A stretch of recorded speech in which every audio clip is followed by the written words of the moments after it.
আমি শুধু চেয়েছি তোমায়। পর্ব সংখ্যা ৬৮। লেখনীতে সুরাইয়া রাফা। রাতের অন্ধকার আর নিস্তব্ধতা বিদর্ণ করে অসরবরের মতোই ভেসে এলো জিসানের কর্কশ ধ্বনি। আমি জাস্টিন ওয়াল্টার, বাঙালি বংশোদ্ভূত এক ব্রাজিলিয়ান। ঠিক বাঙালি নয় অ্যাকচুয়ালি, আমার মা বাঙালি। আর ওই যে সামনে দাঁড়ানো হাদাটা, ও আমার যমজ ভাই জিসাদ ওয়াল্টার। আমার অবর্তমানে বিভিন্ন সময়ে জিসান রোলটা ওই প্লে করেছে আসলে। আঙুলের ইশারায় সদৃশ্য চেহারার মানুষটিকে ইঙ্গিত করল জিসান। অ্যারিস একপল আধো আধো দৃষ্টিতে তাকাতেই পুনরায় প্রসঙ্গে ফিরে এলো সে। এদিক থেকে তোমার আর আমার একটা বিরাট মিল আছে অবশ্য। তুমিও অবৈধ আর আমিও। এই একটা কথা যা অ্যারিস কখনোই শুনতে পারে না। মাথায় খুন চেপে বসে ওর। চোয়ালের পেশি শক্ত হয়ে ওঠে। ভেতরের পেঁচাশটা ক্রোধের তোরে দানবের মতো গজরায়। কাঁটাছেঁড়া রক্তাক্ত ঠোঁট ফিরে বের হয়ে আসে অশ্রাব্য কিছু গালি। অথচ তার দু চোখে নিজের অস্তিত্বের সুরক্ষায় উদ্গ্রীব। হাত দুটো ধাতব শিকল দিয়ে বাঁধা হলেও হৃদয় তার পিতৃত্বের অদৃশ্য শিকলে আবদ্ধ, যা চাইলেও কোনোদিন ভাঙা যায় না। অজ্ঞতা দাঁতে দাঁত পিষে নিজেকে সংবরণ করার বাক্য ছুড়ল সে। নিজেকে আমার সমকক্ষ দাবি করা বন্ধ কর। You are just a pathetic nobody. জবান সংযত করো মাফিয়া বস। আমি এখানকার রাজা, the real tomato prince. In your dream bastard. কথাটা বলতে অ্যারিসের মুখের ওপর আছড়ে পড়ল নানচাকির তীব্র কষাঘাত। নাসারন্ধ্র আর ঠোঁটের কোণ ফেটে নিঃসৃত হলো তরতাজা রক্তের স্রোত। সেই মুখ ভর্তি করে রক্ত নিয়ে জিভের ডগায় গাল ঠেলল মাফিয়া বস।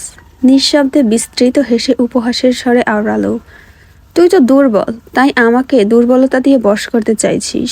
পুরুষ হলে রাজার বেশে যুদ্ধ করতিস। বিপরীতে ঠোঁট বাঁকালো জিসান। নিজের পায়ের রোবোটিক সিস্টেম অন করে বুড়ো উঁচিয়ে গর্ব নিয়ে বলল, মানব শরীরের চেয়ে কয়েক গুণ বেশি শক্তিশালী আমার এই পা। Don't underestimate me mafia বস।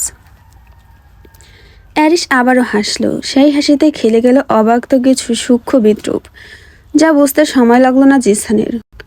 ভুরুকুটি করে সহসা প্রত্যুত্তর করল সে, you know what, I am impressed. মৃত্যুর মুখে দাঁড়িয়ে কোনো আলফা যদি এভাবে হাসে, তার চেয়ে আকর্ষণীয় আর কিছুই নেই। Trust me. You look much more than handsome than before. How about আমি তোমায় আরেকটু রক্তাক্ত করি? কপটতায় চোখ ছোট ছোট করে ফেলল জিসান। তখনই বেসমেন্টের গুপ্ত সিঁড়ির দিক থেকে ভেসে এলো একের পর এক জোরালো পদধ্বনি, সেই সঙ্গে অবিশ্রান্ত গোলাবারুদের বিকট আওয়াজ। অ্যারিসকে আরেক দফা আহত করতে গিয়েও থেমে গেল উদ্যত হাত। গ্রীবা উঁচিয়ে সামনে দৃষ্টিপাত করতেই দেখতে পেল শয়ে শয়ে মাফিয়া গার্ডের নির্ভীক অবস্থান। সকলে একযোগে এক ভঙ্গিতে অস্ত্র তাক করে আছে জিসানের পানে। অ্যারিস না তাকিয়ে সতর্ক হলো। হাত তার শিকলবন্দি অবস্থায়, তাই চোখের ইশারায় নিষেধাজ্ঞা আরোপ করল। কণ্ঠ ভেদ করে নিঃসৃত হলো কঠোর আদেশ, স্টপ রাইট নাও। শত্রুর সম্মুখে পরাজিত মাফিয়া বস, অথচ তার কণ্ঠের দাপটে স্তব্ধ হয়ে গেল গোটা বেসমেন্ট। থমকালো পদক্ষেপ। অতঃপর আবদ্ধ তর্জনী আর মধ্যমা সন্ধিতে পিছিয়ে যাওয়ার ইঙ্গিতপূর্ণ হুকুম দিল। সঙ্গে সঙ্গে সমসারে পিছিয়ে গেল গোটা সশস্ত্র বাহিনী। চামড়ার বুটের আওয়াজ থেমে যেতেই পৈশাচিক তৃপ্তিতে হেসে উঠল জিসান। স্ট্রেলারে ঘুমিয়ে থাকা অবুঝ অসহায় প্রাণটার দিকে চেয়ে অভিভূত স্বরে আওড়ালো, wow, no surprise, you are the son of a bloody beast. পর মুহূর্তে চোয়াল শক্ত করে নির্দেশ আরোপ করল সে, অস্ত্র নামাও। জীবন্ত মূর্তির ন্যায় স্তব্ধ হয়ে রইল সব। মাফিয়া বস ব্যতীত অন্য কারোর আদেশে এক চুলও নড়ে না তারা। স্বয়ং প্রেসিডেন্ট হলেও একই নীতি প্রযোজ্য। সেখানে জিসান তো তুচ্ছ এক কিট। সাইকোটা যখন তীক্ষ্ণ দৃষ্টিতে ইয়াসকে পর্যবেক্ষণ করছে, কোনোরূপ বাক্যব্যয় ছাড়াই গড়ে তুলছে অদ্ভুত হুঁশিয়ারি, তার সেই অশুভ প্রহেলিকার দৃষ্টি অনুসরণ করে দুই হাত মুষ্টিবদ্ধ করে সংযত হলো অ্যারিস। কণ্ঠ ফোরে বের হয়ে এলো আরেক দফা অপ্রত্যাশিত আদেশ, ডু ইট। ধনুকধারী আদিবাসীগুলো পেছন থেকে তীর নিশানা করতেই পোশাকের সিলমোহর লাগানো মাফিয়া স্নাইপারগুলো তাদের অস্ত্র নামিয়ে নিল, যেন লিডারের সুরক্ষায় তারা নিবেদিত প্রাণ। তেমন করেই একে একে বসে গেল হাঁটু গেড়ে। সঙ্গে সঙ্গে মোটা শিকলের বাঁধনে আটকে দেওয়া হলো তাদের হাত। গোটা পাইথন প্যারাডাইস এখন জিসানের সামনে নতজানু। ব্যাপারটা বেশ উপভোগ করছে সে। নিজেকে এবার সত্যি আন্ডারওয়ার্ল্ডের সবচাইতে বড় গডফাদার মনে হচ্ছে তার। মাফিয়া বসের জীবদ্দশা যা কখনো কেউ করতে পারেনি তা সে করিয়ে দেখিয়েছে আজ। অ্যারিস আসলে ঠিকই বলতো, মাফিয়াদের দুর্বলতা থাকতে নেই। যতদিন সে অনুভূতিহীন পাথর হয়ে বেঁচেছিল ততদিন তার ধ্বংসের হাতিয়ারও ছিল দুষ্প্রাপ্য। পরিস্থিতি আয়ত্তে সহসা নিজের কথায় ফিরে গেল জিসান। চারিদিকে চোখ বুলিয়ে দীপ্ত গলায় বলে উঠল, আমার বাবাকে মারা উচিত হয়নি তোমার মাফিয়া বস। বাবা? কপাল বেঁকে গেল অ্যারিসের। ঠোঁট নেড়ে কথাটা উচ্চারণ করতেই আগ্রাসী হয়ে প্রত্যুত্তর করল জিসান, হ্যাঁ বাবা। বাংলাদেশের বিখ্যাত ব্যবসায়ী অ্যাপোলো খান ওরফে অ্যাপোলো ওয়াল্টার। ব্যবসায়ী খ্যাতি আর সমাজ সেবকের মুখোশের আড়ালে তার ছিল আলাদা এক চরিত্র, আলাদা এক জগৎ।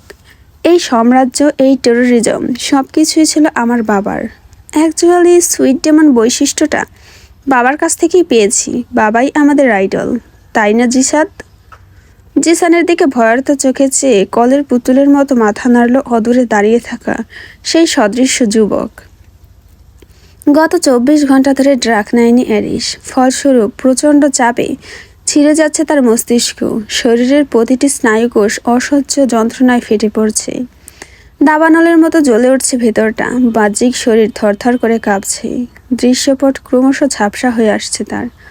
এমতো অবস্থায় মনে পড়ে গেল সেই রাতের দৃশ্য, যেদিন ঈশানীকে উত্ত্যক্ত করার দায়ে নিজ হাতে কুড়াল দিয়ে কুপিয়ে যেই নির্মম হত্যা করেছিল এক বয়োজ্যেষ্ঠ লোলুপ হায়নাকে। মারার পরে সমুদ্রে ফেলে নিশ্চিত করেছিল তার লাশ। তার মানে ওটা জিসানের বাবা অ্যাপোলো ওয়াল্টার ছিল। দুয়ে দুয়ে বেশ ভালোভাবেই 4 মিলে গেল। ব্যাপারটা ভাবতেই ব্যঙ্গাত্মক হাসিতে হেসে ওঠে অ্যারিস। ঝাপসা চোখে চেয়ে বলে, তার মানে বাবার মৃত্যুর প্রতিশোধ নিতে এসেছিস? Kind of. তবে তোমার বউ আমার মেইন টার্গেট অ্যারিস ইউভান। ওকে আমি মারবই। She is my everything. ও না বাঁচলে আমিও বাঁচব না। That's my point. ওকে মারলে বাবার মৃত্যুর প্রতিশোধ আপনা আপনি নেওয়া হয়ে যাবে। বাট একটা জিনিস ভেবে দেখেছো কখনো? মেয়েটা একটা কোল্ড ব্লাড ফিশ। ও ইনোসেন্ট সাজার নাটক করে সবসময়, কিন্তু আসলে ও একটা বিচ। ওর জন্যই কিন্তু তোমার আজ এই অবস্থা। মাফিয়া বস অ্যারিস ইউভান ভেঙে চুরে চুরমার হয়ে গিয়েছে শুধুমাত্র ওই নীল চোখের ছলনায়। এবার শুধু নিঃস্ব হওয়ার অপেক্ষা। ডাইনি ও একটা। ওর চোখ দুটো আসলে প্রহেলিকা। অ্যারিসের অগ্নিদৃষ্টি অবলোকন করে বাক্য শেষ না হতে মাঝপথে থেমে গেল জিসান। অ্যারিস দৃষ্টি তুলে বজ্রদীপ্ত গলায় বলল, ওর সাথে কিসের এত শত্রুতা তোর? আছে, অনেক শত্রুতা আছে। ওর সবচেয়ে বড় ভুল ছিল আমাকে রেখে তোমায় পছন্দ করা। কত বড় স্পর্ধা! আমি ওর জন্য কত কী না করেছি। তারপরেও কি করেছিস? অ্যারিস খুব কৌশলে সময় অতিবাহিত করতে চাইল। কোনরূপ ভাবান্তর না করে সেই কথার জের ধরেই বলতে আরম্ভ করলো জিসান। বহু বছর আগে এক আষাঢ়ে আধারি রক্তিতে রাঙামাটির কোনো এক পরিত্যক্ত পাহাড়ি জঙ্গল অতিক্রম করে সীমান্ত পাড়ি দিচ্ছিল একদল অ্যামাজনীয় জঙ্গলি আদিবাসীর। ওরা মূলত সমুদ্রপথে এসেছিল। মাঝপথে জাহাজ ডুবে যাওয়ায় স্থানীয় ঘরবাড়ি লুটপাট করে ঘা ঢাকা দিয়ে স্থলপথেই যাত্রা শুরু করেছিল। বাবা তখন সীমান্তেই ছিল। সমাজ সেবার নাম করে অতি সাবধানতায় সুরক্ষা দিয়েছিল আদিবাসীদের। কারণ সেই সময় পৃথিবীর বিখ্যাত ব্লাড ডায়মন্ড ছিল তাদেরই কবজায়। তবে এদেশের সীমানা অতিক্রম করার আগেই বাংলাদেশ সেনাবাহিনীর হাতে আটক হয় তারা। ওই সেনাবাহিনী টিমের মধ্যে একজন ছিল ঈশানীর বাবা, পিটার উইলিয়াম। ঘটনা কালক্রমে পিটারের হাতে সেই মূল্যবান রত্ন গিয়ে পৌঁছায়। ব্যাস, শুরু হয় চোর পুলিশের অদৃশ্য লড়াই। পরের দিন থেকে চাকরি থেকে অবসর নেয় পিটার। তার এই কাণ্ডে সন্দেহের পারদ প্রগাঢ় হয় সকলের। তবে উপযুক্ত প্রমাণ না থাকায় কেউ কিছুই বলতে পারেনি। ওদিকে বাবা তো উৎপেতে ছিল। ঘটনা কালক্রমে তার কাছে আর বুঝতে বাকি থাকে না যে ব্লাড ডায়মন্ড আসলে পিটারের কাছেই রয়েছে। ফলস্বরূপ টার্গেট হয় পিটার উইলিয়াম। বাবার নজর পড়া মানে আয়ুষ্কাল ওখানেই শেষ। যা হবার তাই হলো।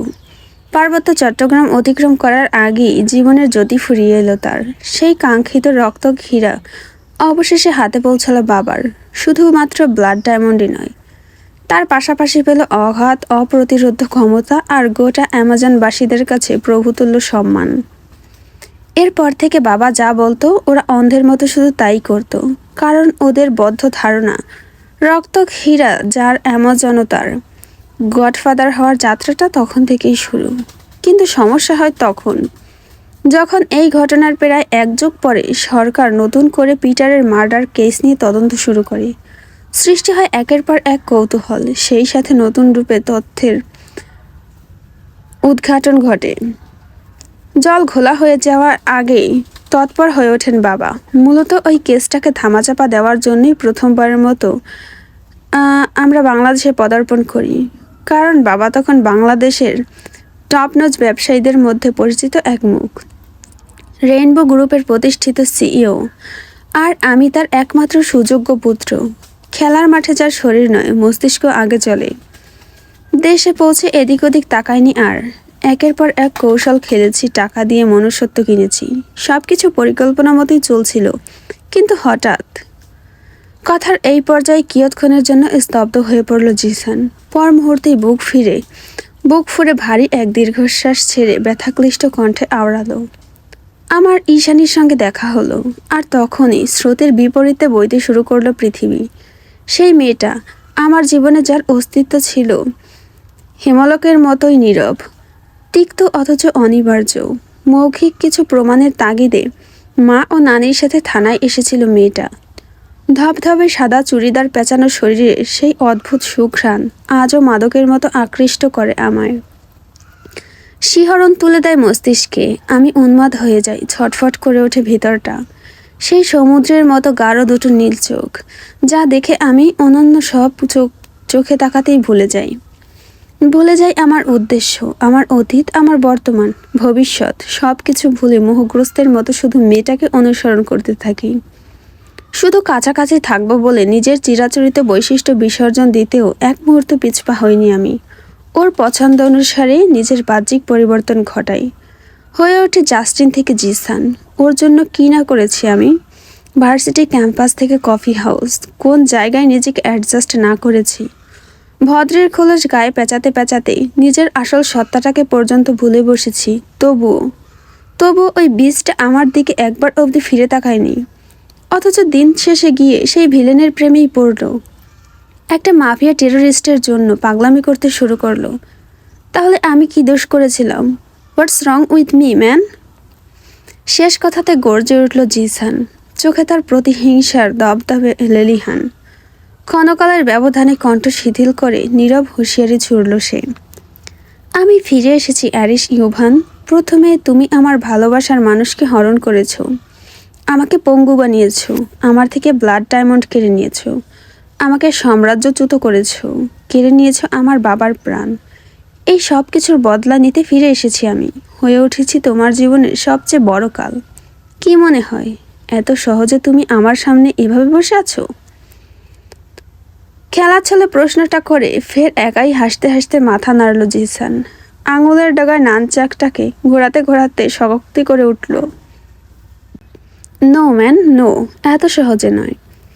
গত কয়েক বছরে তোমার আর ঈশানীর সাথে যা যা অপ্রত্যাশিত ঘটেছে সব কিছুর পেছনে এই আমিই ছিলাম। টমেটো আর ড্যানিয়েল তো আমার চালানো তুচ্ছি গুটি মাত্র। ওরা তাই করেছে যা আমি বলেছি। নয়তো টমেটো সেদিন পেইন্ট হাউসে ক্র্যাশ করে রাশিয়ান সুন্দরীকে টেস্ট করতে পারতো না।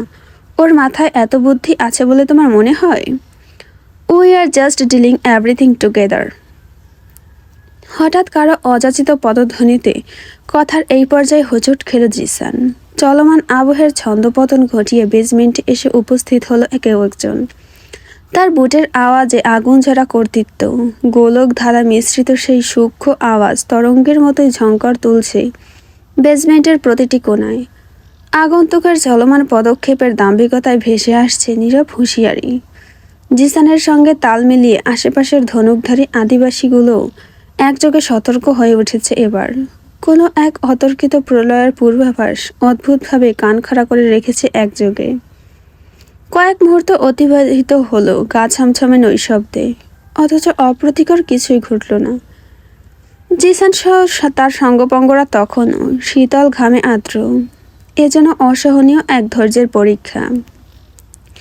তবে খুব বেশি সময় নিল না আগন্তুক শয়তানগুলোর সকল কৌতূহলের অবসান ঘটিয়ে আধারের পর্দা ফুঁড়ে এসে হাজির হলো সম্মুখে। জ্বলন্ত মশালের নিচে যান্ত্রিক ভঙ্গিতে দাঁড়িয়ে থাকা হাঁটুসম টেলকোট আর ব্ল্যাক হ্যাট পরিহিত সুঠামদেহী লোকটাকে জিসানের পরিচিত ঠেকল। ভাবতে গিয়ে কয়েক সেকেন্ড সময় নিল, পরক্ষণে গলা ফেরে হাঁক ছাড়ল সেই মানবের উদ্দেশ্যে। অযথা মুখ ঢেকে লাভ নেই, আমি তোমাকে চিনতে পেরেছি তুষার জাওয়াদ। প্রাজ্ঞ হাতের সময় নিয়ে মাথার হ্যাট খুলল তুষার। মাথা তুলে সম্মুখে দৃষ্টিপাত করতে ওর দিকে তিরস্কারের ভঙ্গিতে চেয়ে কদাচিত গলায় হেসে উঠল জিসান। মুখ ফুঁড়ে কোনো গা জ্বালানো বাক্য বের হবে তার আগেই ঠোঁটের অগ্রভাগে তর্জনী ঠেকিয়ে ওকে ইশারায় চুপ দেখিয়ে দিল তুষার।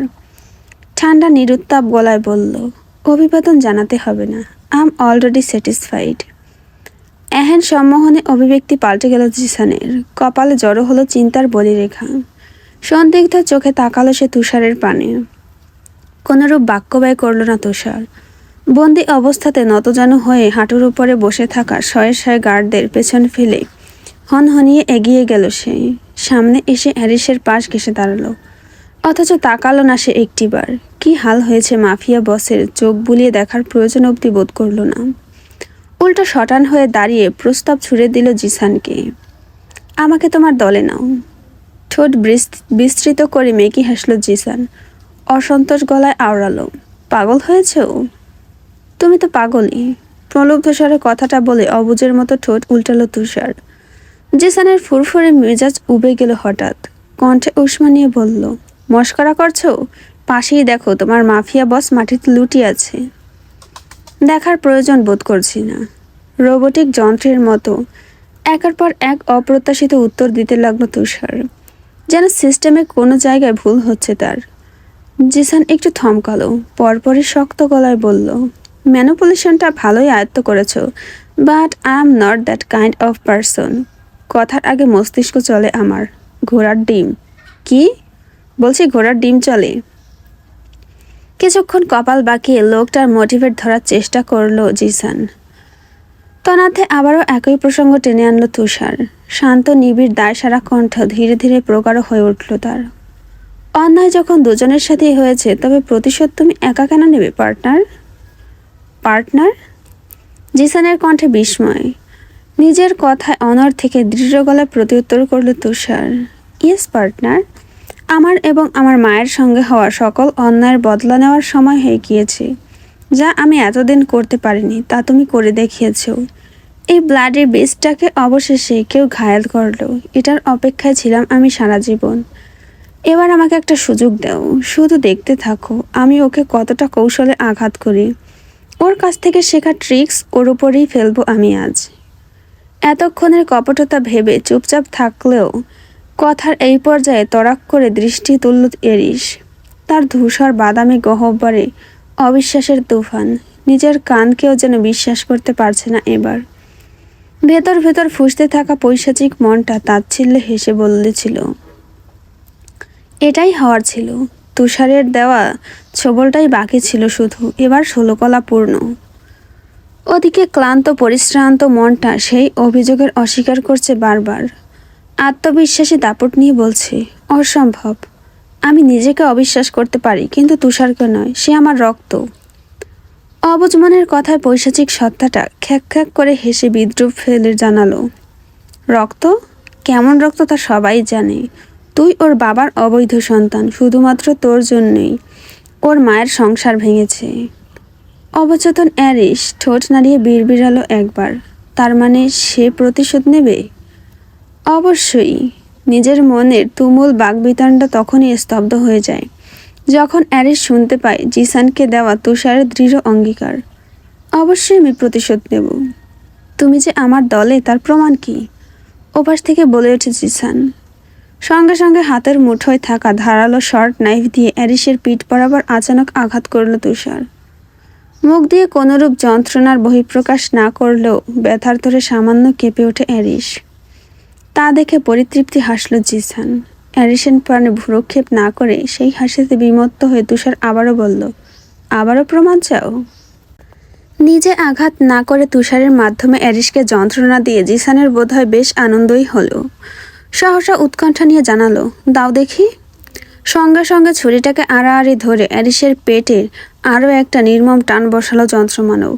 প্রচণ্ড যন্ত্রণায় মৃদুস্বরে কাতরে উঠল তার অস্তিত্ব। চওড়া বলিষ্ঠ পিঠ রক্তে প্লাবিত হলো। বিপরীতে তুষারের অনুভূতিহীন পাথরের চেহারার দিকে তাকিয়ে ঠোঁট বিস্তৃত করে উন্মাদের মতো হেসে উঠল অ্যারিস। জোরপূর্বক সেই হাসিতে ছিল অজস্র নীরব ব্যথার স্লোগান। রিক্ত শূন্য মস্তিষ্ক আর বিশ্বাসঘাতকতার অতলে ডুবে হাসতে হাসতে মাটিতে লুটিয়ে পড়ল মাফিয়া বস। চারিপাশের প্রতিটি মানুষ স্তব্ধ বিমূঢ় চিত্তে সাক্ষী হয়ে রইল সেই ভ্রাতৃত্বের ধার্যহীন নগ্ন মৃত্যুর। ঠিক সেই সময় অ্যারিসের বেদনাক্লিষ্ট দুচোখের পাতায় একে একে সব ভেসে উঠতে লাগলো নিজের অভিশপ্ত অতীত। এক অজানা প্রহেলিকা, এক অবুঝ চঞ্চল নিষ্পাপ শিশুর মরীচিকা হয়ে ওঠার গল্প।